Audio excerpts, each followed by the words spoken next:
when a kid comes out, it's a 15% chance that they'll try to kill themselves. If they're rejected on religious grounds by their family, that doubles. Why don't we set the bar at only sharing beliefs that don't make them want to kill themselves? Right? It's a low bar, but it seems so great. I feel like we can clear it. Yeah. Right? Hey everybody, I'm Dan McClellan. And I'm Dan Beecher. And you're listening to the Data Over Dogma podcast, where we increase public access to the academic study of the Bible and religion, and we combat the spread of misinformation about the same. And you may not be able to hear it, but those of you watching this on YouTube will see that we're in a slightly different setting. Yeah, this is a whole new configuration for us. Yeah. We are all in the same room. We are here. You and I, Dan, are here together, and we have a special guest. Would you like to introduce our guest? Our guest is Jeremy, and I suppose I should have asked you at some point about your last name, but Steele. No, I knew that. Yeah. Okay, I'm sorry. I'm the worst with names. But Jeremy is on social media, on TikTok, on YouTube, on Instagram as well, right? Mm-hmm. Yeah. As the thing that sticks in my head about your introduction of yourself in each video is that you are a deep skeptic. Yeah. And a pastor. Right. And I would like to hear more about what deep skeptic means to you, and then introduce yourself a little more thoroughly for the kids. Yeah, for sure. Deep skeptic. So there's some people that are like skeptical. You're just like, I don't know about that. Right. For me, what it means when I say I'm a deep skeptic is that I just am not going to accept something until I have some solid data. And if I don't have solid data, we'll leave it open. Right. And I think when I say deep skeptic, I also mean that I'm never going to close down really anything I believe. Mm-hmm. And say that's it. It's 100%. It's the law, whatever. I'm always open to new data. And now the more data I amass about something, the less likely it is that I'm going to sort of let go of that. And specifically, we're talking about skeptical even of things like the question of whether or not there's a God, or for sure. Any of those which is not the most traditional position for a pastor to take. You're not wrong. And people regularly remind me of that online. Yeah, I'm sure they do. Because I think the question about the existence of God, it's a hard thing to, any data, anything you get is just completely subjective. Yeah. Very circumstantial. And so there are days when I'm yeah, I think God exists, but it's all experiential. It's you experience a sense of transcendence or whatever it is that people sort of want to tag to God or the universe or whatever they call it. But it always boils down to experience, right? You can't measure that. Yet. So I go back and forth. So, and that's, I think, for me, there's this really great book by a researcher named Dr. Lisa Miller. She's Columbia, and I think she worked with Yale or Princeton. All the Ivy League schools are the same in my head. But she's fancy. She's real fancy and super smart. And basically they were studying religious beliefs, religious practices, and religious experience. And at the end of the day, it didn't really matter which religion that they were studying. They all had an overall positive effect on people's mental health, well-being, and all sorts of metrics for a good life. Yeah. So they had an easier ability to cope with stress, a more sense of connection. And the other thing that was really interesting is statistically, deep religious experiences, and not the ones that people are traumatized and ruined by, but deep religious experiences had represented a statistically significant protective effect against recurring of major depressive disorder.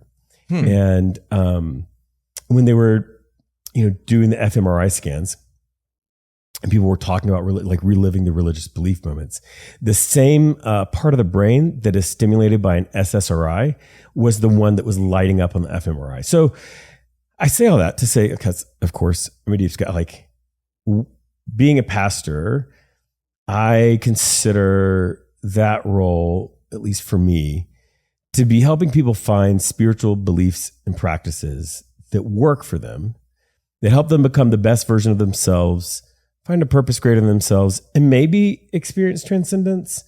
Without necessarily tying it to a specific tradition. Right. But making it more about the experience without the boundaries of a given community or faith tradition. Right. And that's partially because of the population I work with too. Talk a little about that. Yeah.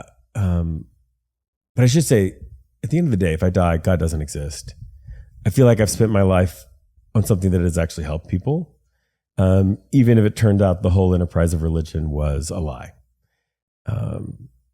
So that's how I like make peace with the who knows about God, but the religious stuff might help people.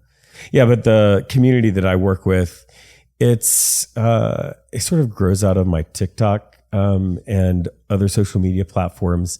It's people that have been deeply hurt and traumatized by religion, but are wanting to be a spiritual person, have spiritual beliefs and practices. And so almost all of them, the religious stream that traumatized them was Christianity. And so I like to say I'm a practitioner of Christianity. Like that's what I'm trained in. I don't like to call myself a Christian, but and so can you sort of can we dig into that a little bit? The distinction that you're making there? Yeah, I live in DC, okay, and enough said. I'm not sure that is enough. Right. I'm also part of the queer community, and when you say Christian, it means something. Yeah. In both of those spaces, something more than just I'm a believer in Jesus, or right. I follow a certain set of tenets. It Exactly. It has a greater sort of sociological meaning. Yeah, and what it means does not describe me. Right. Right. It almost rejects you. It is. I am in many ways the opposite of the kind of contemporary cultural definition that it comes up in people's mind when you say Christian, especially when it's somebody that's not involved in Christianity. And so that's not me. But as far as a religious tradition, in my experience, that's what I know the most. That's what I went to graduate school to study. And so I practiced that. But man, I don't want you to think of me as part of the community with all of those people. You don't feel in community with Mike Johnson and definitely not. Yeah. In fact, oh my God, when he talked about having a biblical worldview and if you want to know what he thinks, read the Bible. I'm like, have you read the Bible? No, he has not. So you're really good with just enough beating of a slave. Right. Right. Just the right amount. The correct amount of beating. You don't want to go past. Right. Yeah. So yeah, I wish I had something that didn't use the word Christian, really. But all the stuff, I grew up in the evangelical deep South in the 80s and 90s, and follower of Christ or Christ, all of it seems cheesy and not it. That's the best thing I've come up with. I've asked people on TikTok to help me out. Nobody's got something that feels like it resonates more with me. You put the ish in Christian. Almost got him on a spit take on that one. Yeah. Almost got the spit take. It's who was the politician, George Santos, that he said his parents were Jewish and somebody confronted him and he's like, they're not Jewish. And he's like, I meant Jew-ish. Yeah. Classic. Oh my gosh. So talk to us about, because you are an ordained pastor. Yeah.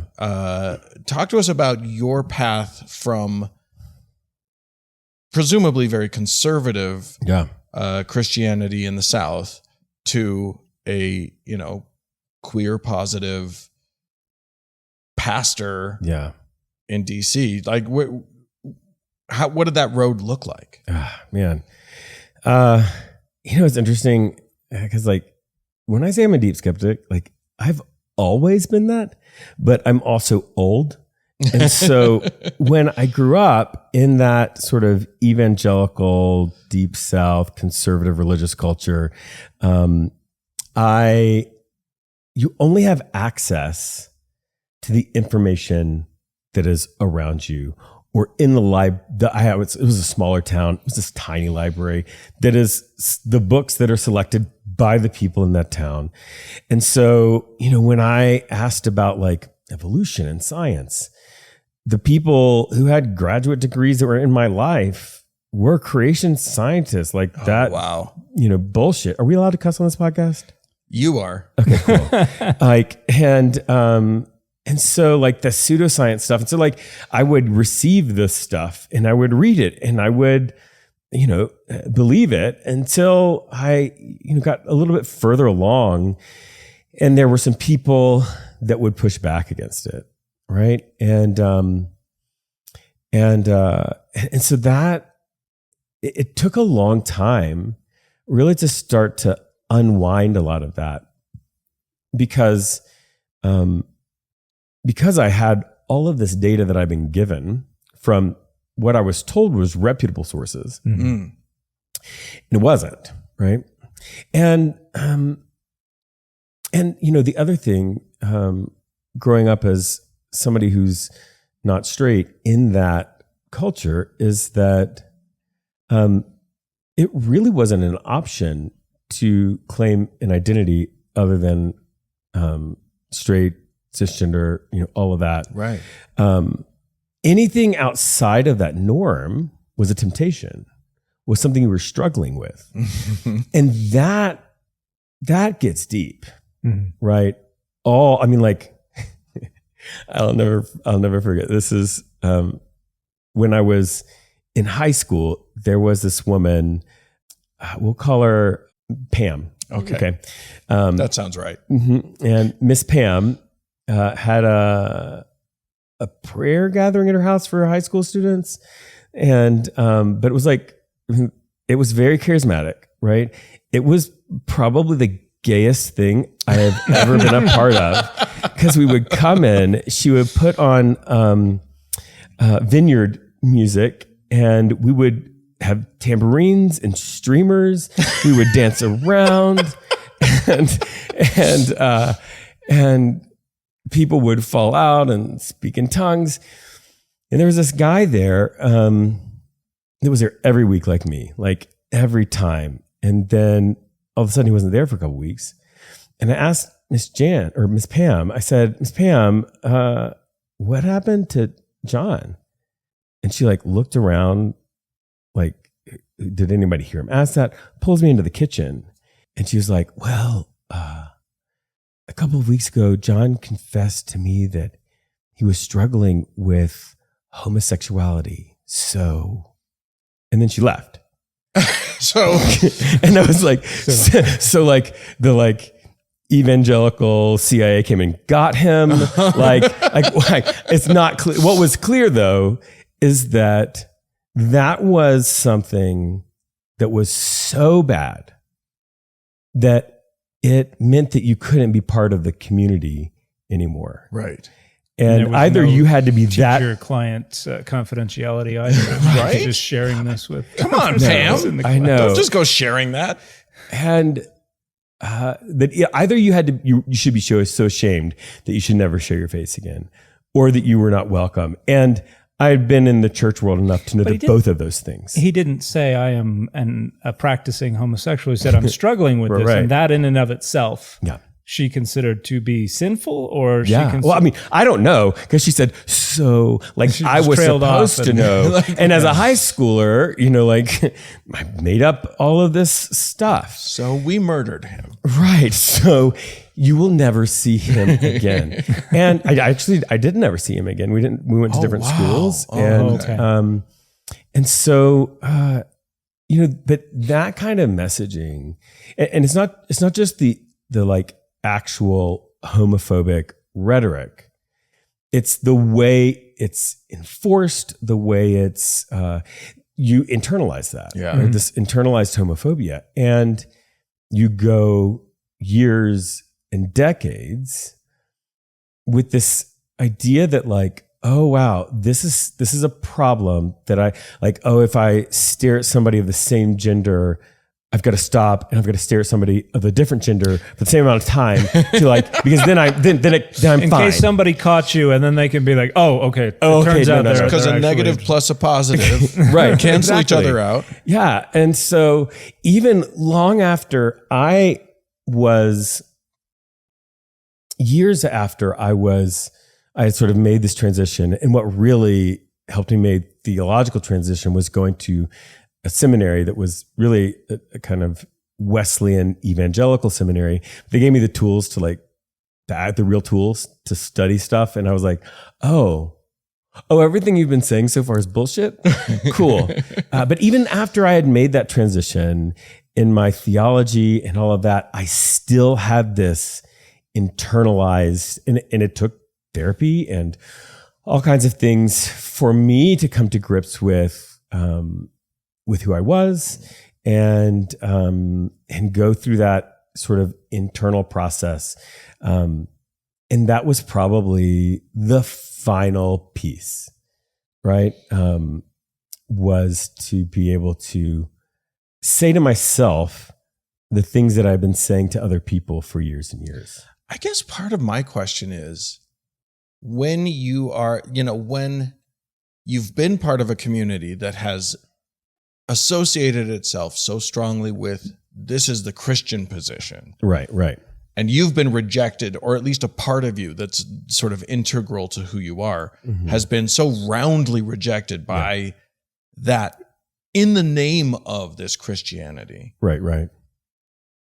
What did it feel like to then pursue pastorhood, or to go to seminary with that hanging over everything? And see, this is the interesting thing.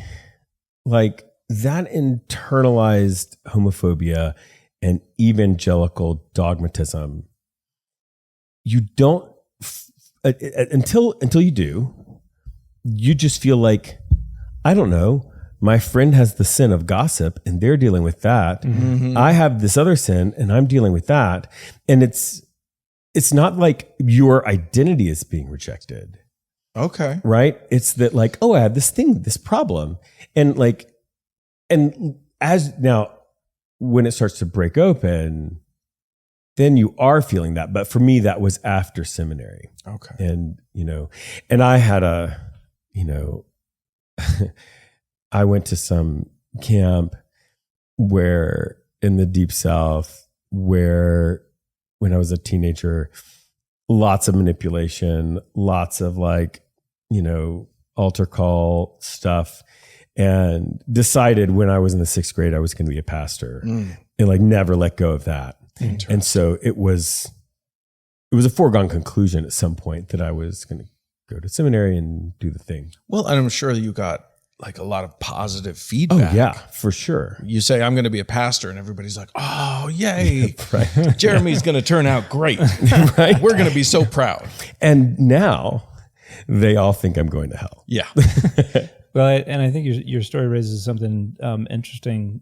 A lot of folks, I don't compute for a lot of folks, particularly people who have grown up Christian. And you pointed to something that is central to the perseverance of Christian traditions, is that when someone is raised within that framework, and that is the foundation of their identity, and that is, the lens through which they know and experience and see the world throughout their entire childhood, and it's all they know, that's not something that you can just flip a switch and it goes away.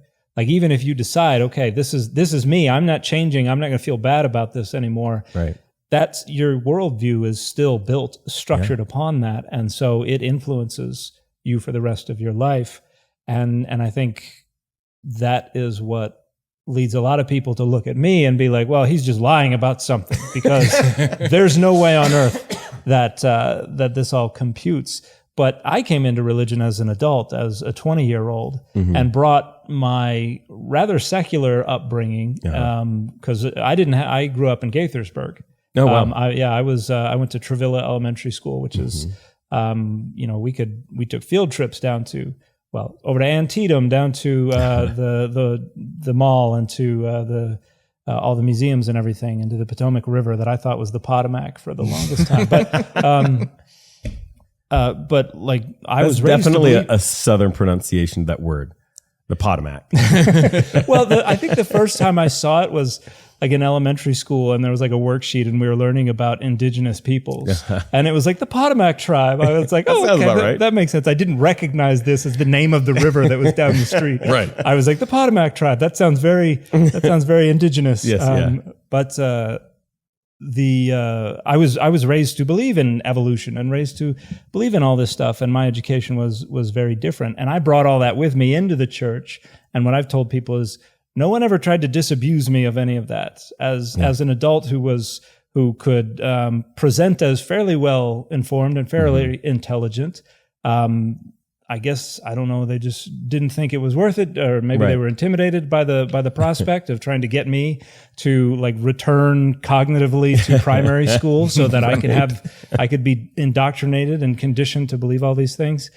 And so I think that for a lot of people who are raised like that, once you have those primary answers, is what we say within the LDS tradition, kind of installed in your cognitive foundations and the foundation of your worldview, it's hard to let them go. Yeah. And so usually the perspectives in adulthood are not very far from those foundations that were built, which is why I think a lot of apologists who go to seminary or something like that, because they want to defend the faith, they end up still, the apple does not roll far away from the tree, and they end up defending a lot of very simplistic, very juvenile perspectives about what faith can be, what a religious identity is, and what sin and all that kind of stuff is as well. Yeah. And I think that's, for me, really the core piece of me was like always questioning, right? And, finding things that like didn't seem right, and then asking the questions, getting answers. And eventually those answers, the more developed my brain became, the less satisfying those answers were. Yeah. And then the further I got in school, the more I was like, no, science, I really believe this. This is testable. This is repeatable. Right. And there was this limbo phase with figuring out like, what does that mean about the Bible and all that kind of stuff? But for me, like, and this is for good or for bad, when I don't have an answer, I'm just like, it'll come at some point. I'll just leave that, and I'll just watch some Dan McClellan videos at some point. I've found a phrase that I started using in graduate school that I love is suspend judgment. Yes, yeah. It's like, we can't really know for sure. I'm just going to suspend judgment and move along with my life. I don't have to resolve this right now, particularly when it's something that no one has ever been able to resolve. Well, it's such an important thing that we don't always get in society. We don't always get taught that, like saying, I don't know. Yes. Is such a positive, like strong position to take. Yeah. Whereas, I think there's this sense that there's a weakness in I don't know, or that there's somehow a shame in I don't know. Mm-hmm. Well, I think part of a lot of the Christian worldview is that the answers are all out there, and that they're all there for the taking, and that everything does have an answer. If you're proclaiming objective, absolute truth, and people are like, well, tell me about this moral quandary. And they're like, well, now I've committed to having an answer, so I need to have one. Yeah. Over, towards the end of December, near the solstice, I did a couple of like darkest night moments on TikTok Live, and where I just said, like, just name what's hard. Like, the holidays are not always happy, and in fact, the like pressure to feel and act happy can make the sadness worse. And so, it was intense. I'll be honest. Like, it was thousands of people, and they're just like, it was scrolling by faster than I could then I could answer them. But there was a couple of times where somebody would say like, I lost both my kids in a car wreck, earlier this year. And how could God do that to me? And, all this kind of stuff. And like, how could God be loving and all of that? And like, I remember saying like, I have no idea, but that is horrible. It shouldn't happen. And the like feeling that you have that there's something fundamentally flawed about the universe because that kind of stuff can happen. I think that's right. And I can just be there with you and hold space for it. And it was interesting. I literally had like, there's no answer to that. Yeah. And when the couple of times that happened, the like, I don't know answer, people were like, oh shit. That's what I was looking for. I wasn't looking for an answer. Right? I think that it becomes almost problematic. Yeah. When people, I've been to funerals where, because of the religious construct of the funeral, people weren't allowed to mourn. Yeah. It was seen as a failure of faith to mourn the passing of a person who was supposedly now in a better place. So why would you mourn that? And it doesn't acknowledge the human moment that's happening. Yeah. I think it's something that, how many wives have had to try to help their husbands understand that they don't need to be fixed. They just need somebody to cry with them or to be there for them. Yeah. And so that's why to commit the sin of empathy. Yes.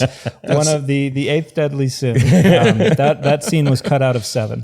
And they had to change the title of the film, which cost them a lot of money with legal. But anyway, and there's an explanation for this, because an awful lot of Christianity is built on having right belief. That's what orthodoxy is. And so there's also this presupposition that turns out to be entirely wrong. We can test it and show that behavior does not flow directly downstream from belief. But that is a very, very common connection that is made.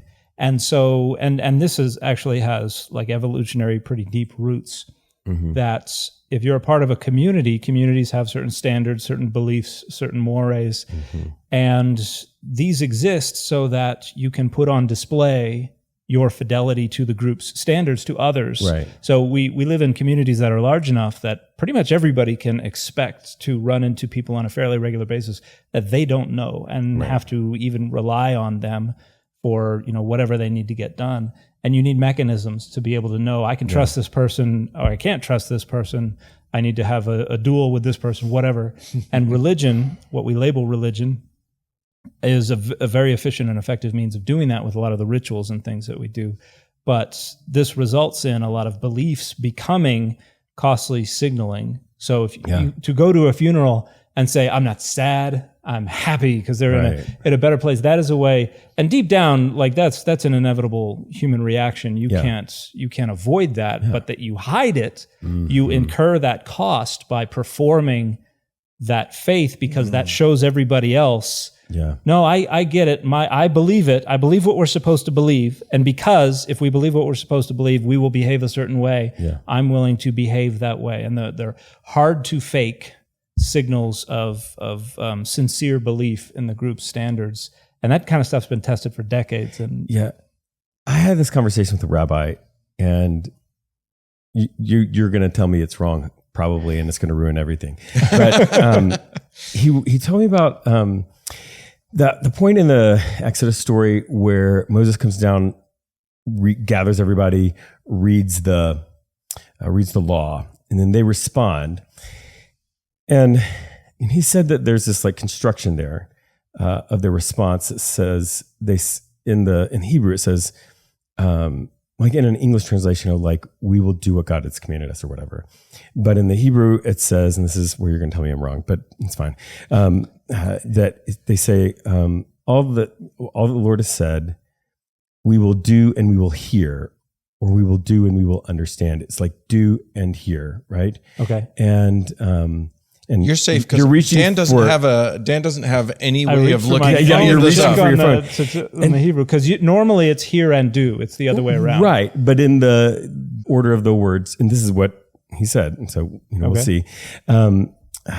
So he said that it's actually revealing something about how we experience belief, that we don't understand and then do, but it's in the doing that we form our beliefs in community. And that there's obviously an interplay between what we learn and what we do, but and that, even if you tell me it's a lie, that has really formed a lot of what, the way I process things. And also I'm I'm from this Wesleyan tradition where we have experience as part of this sort of belief formation process that they say was Wesley, but it was just totally made up by a scholar, which is fine. But yeah, that whole idea of is in the doing that we believe. That feels right to me with my experience of the world. And even in the LDS tradition, you have something very similar, that a testimony is developed in the bearing of it. Mm-hmm. Interesting. Yeah. And so, and I think there are two sides to this, because on one, the kind of cynical side of me would say this is just a rationalization of people not being able to deny that you actually are performing this. Right. And they're saying, okay, well, yeah, we'll say that you're performing it, but that's how you develop. The cynical side of me would be that's just a rationalization. But at the same time, I think there is truth to that, because the performance is what develops the community. And so while there is a degree of performativeness, I think, to that kind of thing, if that is generating community, and if that is generating connections and meaning and value and all that kind of thing, then I think there is truth to the fact that the community is developed and their faith is increased, and there's this collective effervescence, to quote an outdated scholar, that makes it all meaningful and makes it all worth it. And so from an experiential point of view, I think there's value to that, absolutely.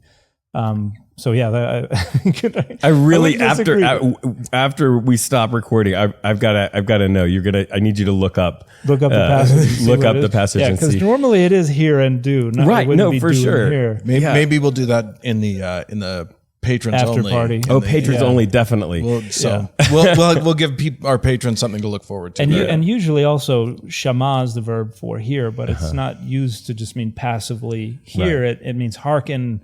Something like hearken. It's more like we will absorb this and we will agree with it and that kind of stuff. Interesting. So, I wanted to get to just talking about whom you're ministering to. Okay. And what and because you've mentioned that it is not a standard flock that you are a shepherd of.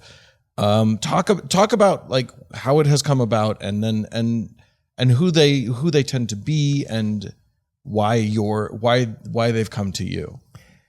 Why they've come to me, who the hell knows? But this is beyond all content creators with large audiences. Right. When people come and say, "What is the secret?"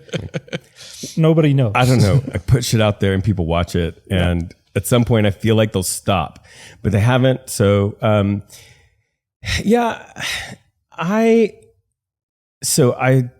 was writing a marketing article and trying to tell nonprofits how to use TikTok. I was researching how to use TikTok, and I decided I was going to put out some content that was authentic to who I am, which is a pastor who is not sure if God exists, which is funny because I've said that in all the places I've ever worked, and they didn't ever fire me. I just got set up on blind date with atheist nephews to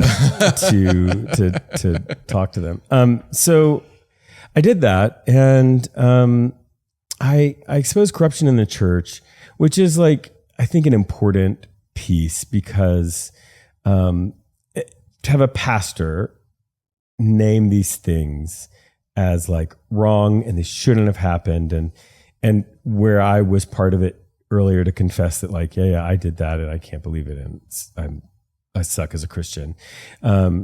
So that's an important piece for people to I don't know, see a person in this role say that. Well, sadly, it's not what we're used to, right? Yeah. What we're used to is hearing about corruption or some sort of sexual misconduct or whatever, Right. and how the church and the people surrounding it and like the higher ups covered it up and how they shuffled it away. So like to hear someone who is in the clergy willing to actually call it out as the horrible thing that it is and to decry it Right. is unfortunately a little bit rare. Yeah, and it's a thing that that my experience is that people who have been harmed in that way respond to it in a thank you. What's the other option? Right? So like, the idea that like the Bible says you should give 10% of your income, not really there, but it's used to like manipulate people into giving you money and giving you 10% of their Social Security check when they can't even pay for, what they've got. And, to name that as corrupt and then people are like, okay, this is interesting. Now what? Or they'll send you a DM and say like, okay, yeah, I feel like I can trust that you won't bullshit me. Here's the next question. So I do that. I did that. And then I did like progressive takes on the Bible, ancient spirit. I call it an ancient spiritual text instead of the Bible, just because people bump on the Bible word. But not just to like parrot Dan McClellan and Pete Enns, but in a way that says, okay, so, we don't have to deal with the Bible's sexual ethic and, map an ancient culture's understanding of sexuality one for one onto our modern culture. Probably shouldn't. Right. Not Bad. have to. What? Right? But it was written right there. Right. But what that does is it lets you look at like something deeper in those passages and find something and then say, okay, now that thing is something that I can say, how does that help me be the best version of myself?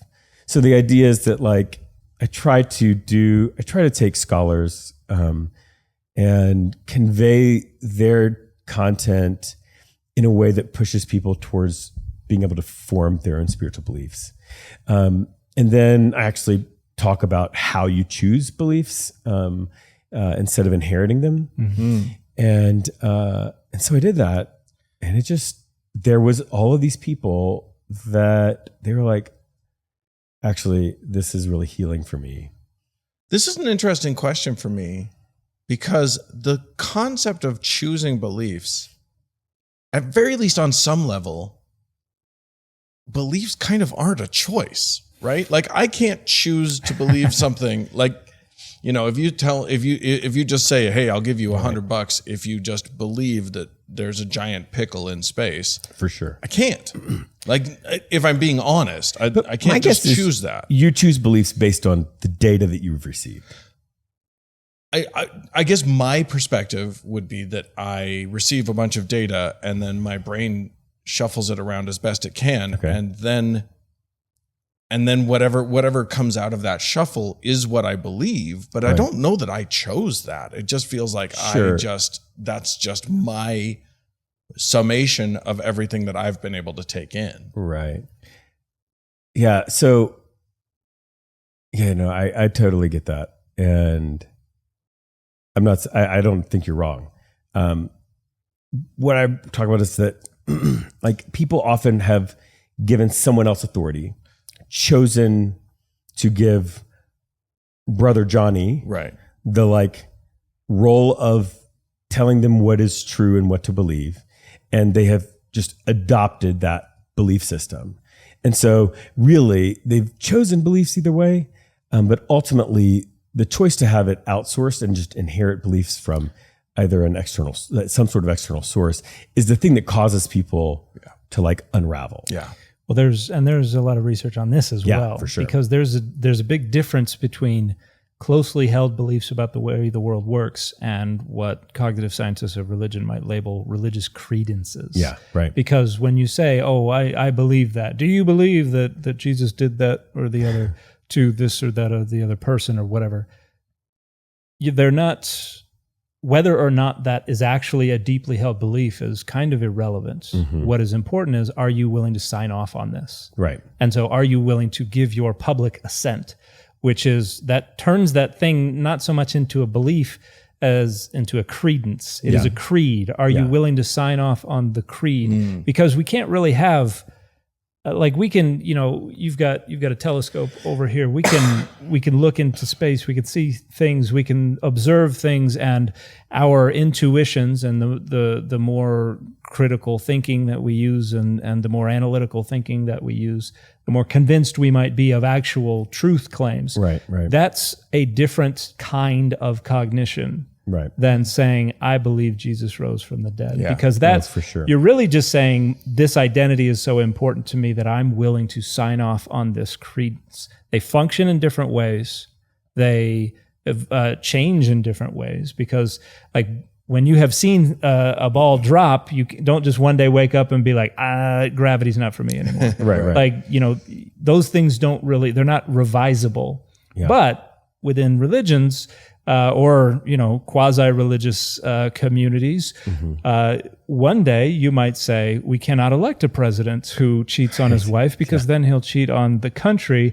And a few short decades later, you wake up and be like, suddenly I believe that we're not electing a pastor, we're electing a leader, and so I no longer believe that it is wrong to have a president who cheats on his wife. So those kinds of credences are revisable, and they are revised constantly. Yeah. And so I think they're also operating on different wavelengths there. Yeah, absolutely.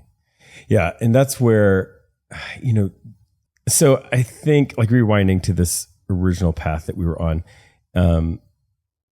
out of all of that, came this community of people that was looking for like a spiritual community, like a church. Most of them had experienced church, and in some way there was an element of that was positive for them. They were looking for that, but they could never go to a church. Right. Could never go back. That was not a thing. And because Sister Pam is there. Because Sister Pam is there, and like the place where the trauma happened, right? That is a trigger. It's and not just the one place, but all these places. And so they started asking for a place to gather, and we started Discord, and eventually it was sort of dubbed Not Church, because it was like the stuff you wanted from church, where people were having spiritual conversations, talking about, God or whatever, and being there for each other in difficult times without somebody telling you you're going to hell because there was a tarot deck next to your, bed. Just because I know that my 90-year-old mom is listening. Okay. Discord is an online, is an internet sort of meeting app. Yeah, it's like somewhere between a forum and chat. Yeah. And then as part of that, we started this podcast called Unbelief, where on once a week I do like something like a Bible study where I do a longer form lecture that I pause and say, like, like when Moses goes in hot to the Pharaoh and is like, right after everything is perfect, when he goes to the people and they're like, all right, yeah, great, God told you. And then he goes in hot with the Pharaoh, and Pharaoh's like, who the hell are you? Yeah. Like, why are you talking to me like that? And to like be able to extrapolate just human experience out of that. And like, I've definitely done that. Right. And like, that's not always the best. So that kind of like looking at trying to understand the original meaning and the original context, and then find points in that it can help me become a better version of myself.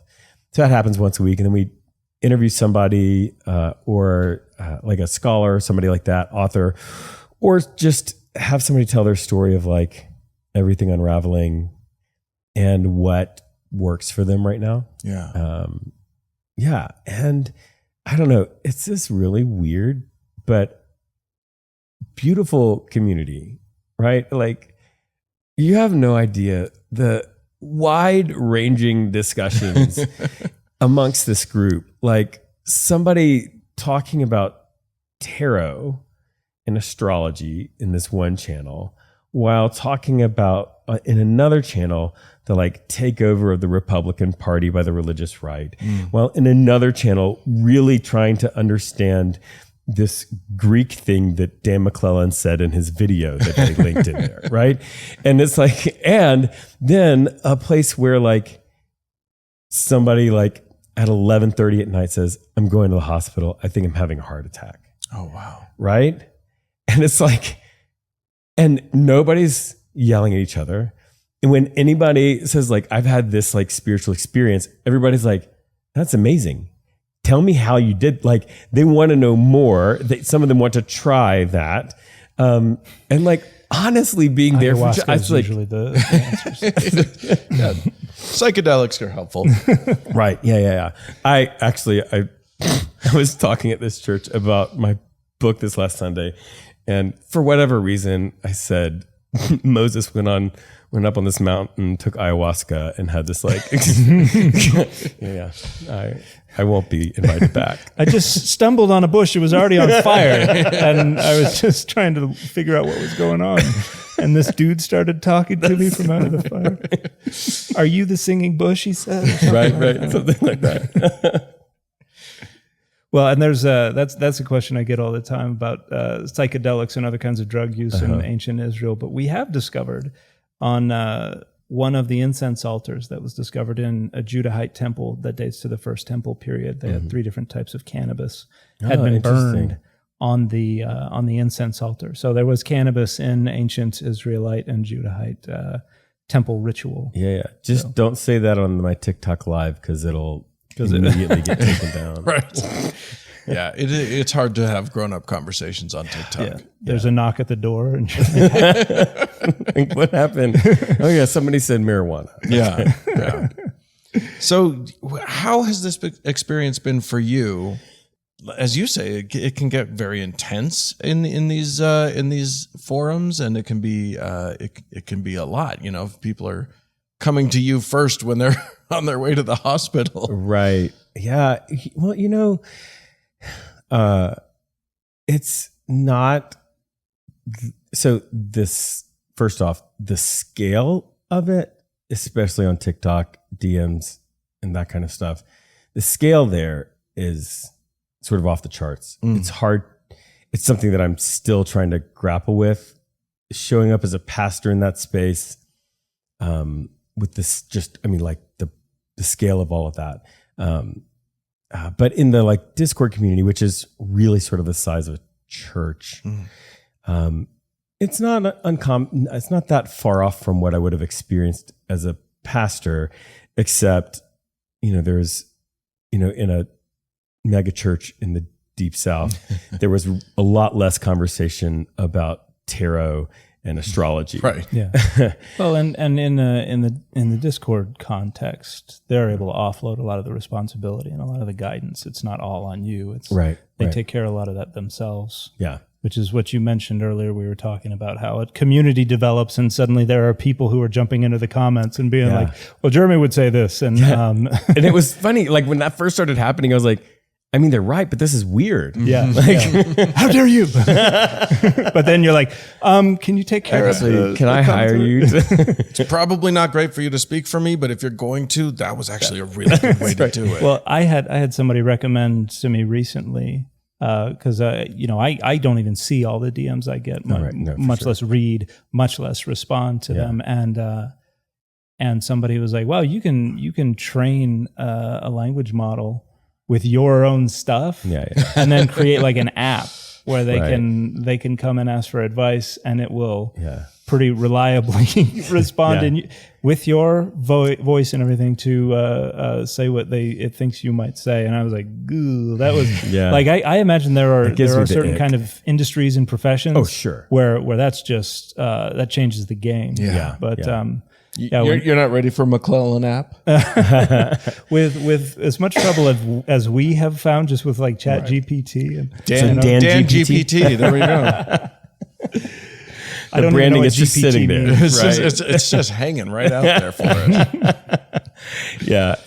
And I think, that's the really, and I really don't know what to do. Well, like I have a quarter of your followers, and I still, there's thousands of comments. Like I get so many, it's like at some point I've just stopped trying to respond to all the comments. Well, you also position yourself as pastoral in your engagement, and I have studiously avoided doing that. Right. Yeah. So I imagine that you get a much higher proportion of your messages from people looking for help, because I've been like, I'm not here to be your pastor, and I just give unwanted advice. Right. So No, for sure. I definitely don't. Yeah.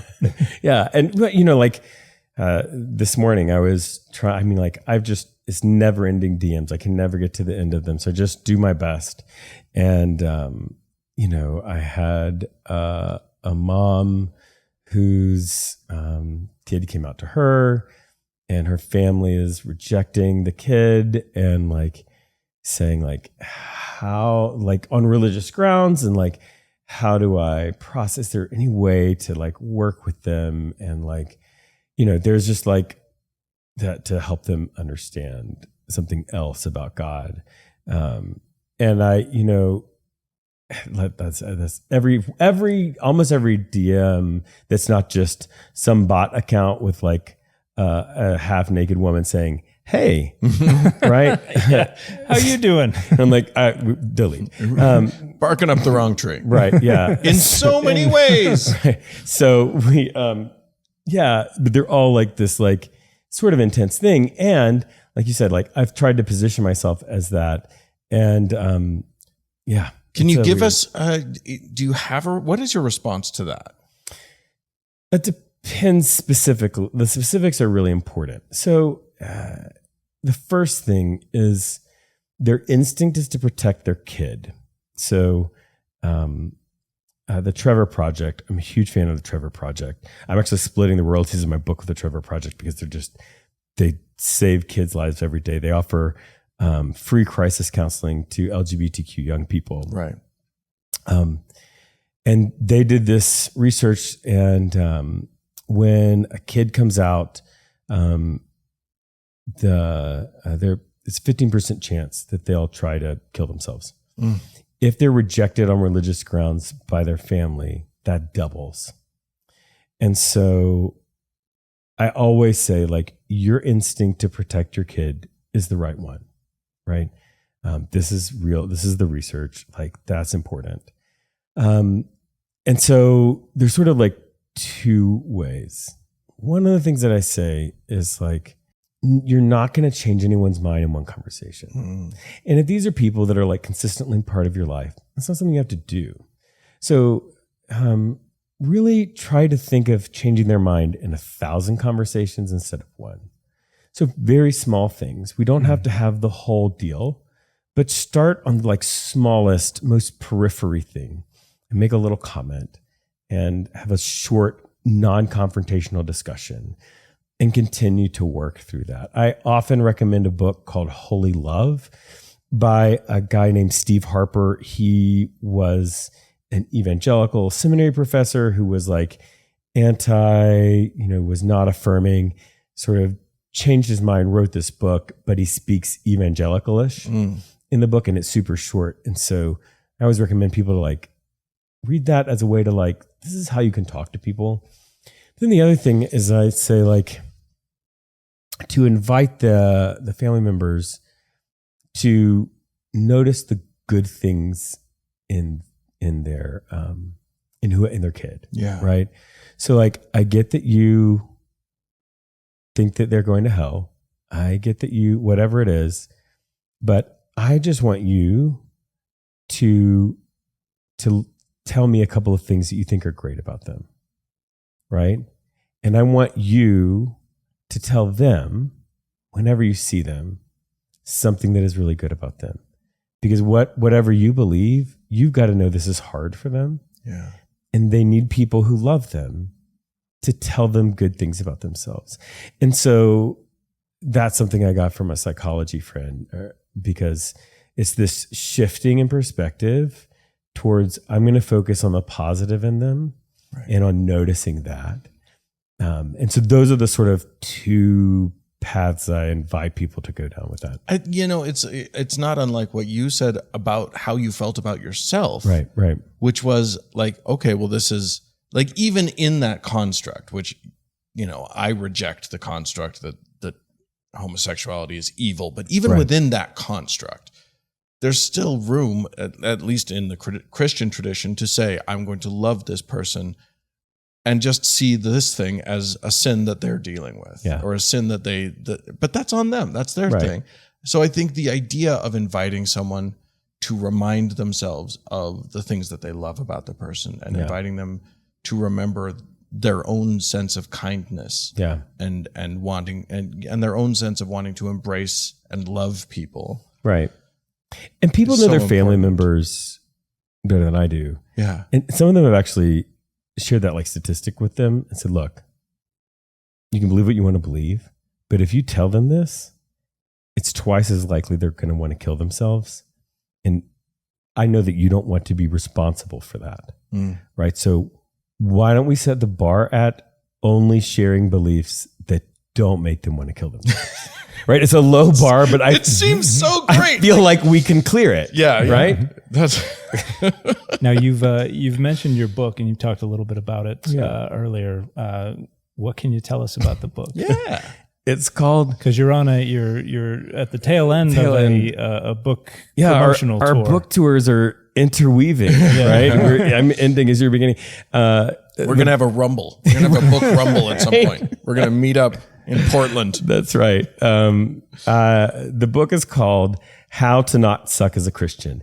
I know it's a split infinitive. It's a how-to book. I think it's okay to split infinitives. Right. I agree. We don't believe in dogma about language either, so I think it's okay. Except for the Oxford comma. Prescriptivism is right out. That's right. The official position of the Data Over Dogma podcast, apart from the necessity of the Oxford comma, is descriptivism. Not even necessity, just the obvious utility. The obvious correctness. So the book grew out of this community, and somebody said, you should write a book that like helps Christian not suck. And so I tossed it back and I said, what if we write this book? What would the chapters be? And so I got like 100 chapter. And it was really interesting to me because, I mean, some of the comments were snarky for sure, but a lot of the comments were authentically out of these people's pain, right? And really would like Christians to not do this. And so, it says, like, one of the chapters is respect atheists. They're doing fine. Right. Stop the homophobia. Racist leaders have to go. Stop making kids sign purity pledges. Take the Bible seriously, not literally. That's a good one. I actually have a rainbow sticker of that. Yes. Yeah. And it's a yellow cover with big black letters, How to Not Suck as a Christian.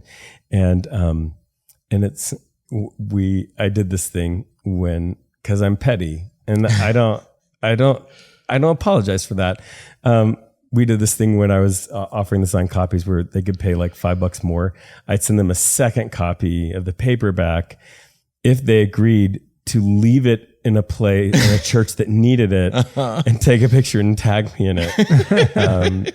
So that's been a fun marketing. I mean, it's great. I'm guessing that some of our listeners might want to do that. I'm guessing you might get a few of those. Yeah. What I hear a lot from people about my forthcoming book is they say they're gonna give it to family for Thanksgiving or Thanksgiving for Christmas, or leave it under the mats of people they know, right? Like in their community. And I imagine you get even like more St. of that. Nicholas sticking it in the shoes while they're yes, exactly. There you go. Yeah, it's funny. I have a coworker that was really excited about the book and bought it, took a picture holding it with me, sent it to their parent, who, in her words, sucked as a Christian, and they're not straight. They're part of the LGBTQ community. Their parents have been questionable with that. And it was interesting when they sent it, their parents said, "I think I might need to read that book." And so she was telling that story in the office, and another person in the office right afterwards bought a book for her parent and gave it to her to mail. And they've actually read it, which wow, I love that. Yeah, that's got to be hugely gratifying. Yeah, I love it. It's the foreword was written by a friend of mine named Dan McClellan, and his writing has changed my life 1,000 times over. So to have him say nice things about my writing, just I got it, and I was like weeping. But one of the things is like, if you're reading this book, or it's something like if you're reading this book, then you might actually have the ability to change your thinking or your actions. And and congratulations for like making that. Like it's an unusual skill in the modern world, or something like that. Yeah. And yeah. Well, where can people get the book? Oh, everywhere. Audible, Amazon, hopefully bookshop.org.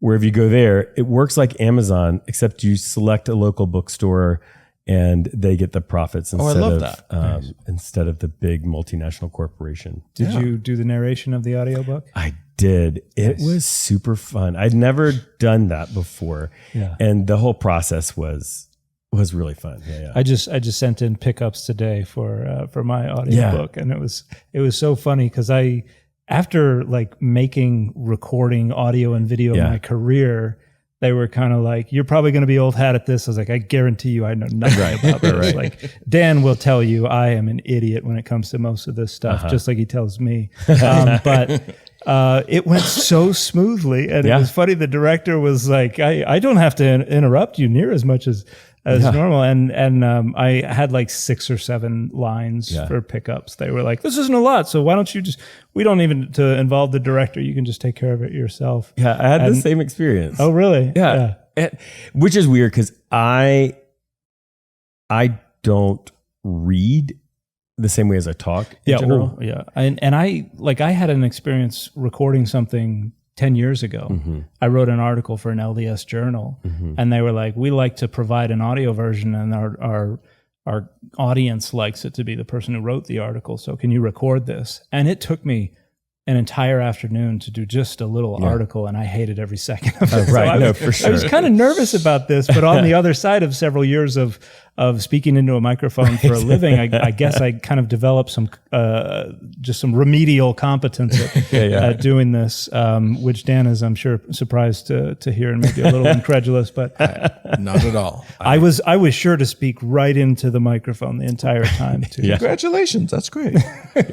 I can be taught.